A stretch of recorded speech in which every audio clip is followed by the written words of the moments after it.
Earlier this year, a secretive group of activists in South Korea quietly released a so-called smart balloon into the night sky, with a course charted over the border into reclusive North Korea. It carried a sophisticated 15-pound payload.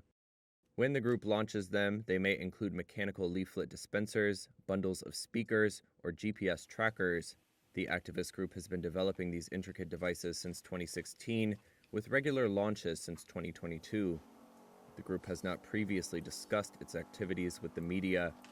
Once or twice a month from spring to fall, when the wind blows north, they launch the balloons with an aim to go deeper into the north, dropping thousands of leaflets and blasting recordings critical of Supreme Leader Kim Jong-un in a North Korean accent. This one is saying Kim Jong-un is a traitor that opposes the people and reunification.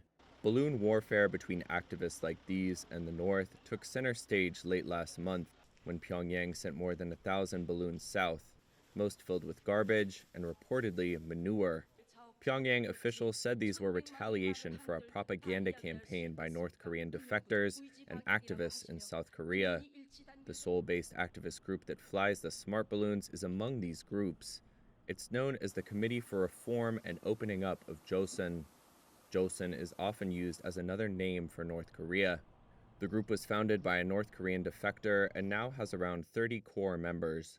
They declined to be identified, not only over worries they may face harassment from South Koreans critical of balloon activism, but also crackdowns from authorities or even reprisals by North Korean agents. This member said North Korea's recent behavior was seen as a sign the group's tactics are working. Kim Yo-jong recently said South Korea should experience how unpleasant, how tiring it is to clean up their trash balloons. And this means North Korea is admitting that our smart balloons were scattered over large parts of their country. In a small rented apartment in Seoul, the team uses 3D printers to build white plastic boxes and components. Most balloons contain devices pre-programmed to scatter 1,500 leaflets, 25 at a time, depending on flying conditions. Filled with hydrogen, the group's smart balloons stretch nearly 40 feet in length. Typical cargo might be 6 speakers to blast audio and 6 additional bundles, each containing a Bible and a shortwave radio. The group recently added altimeter-linked valves that prevent the balloons from going too high, which makes for a more stable flight.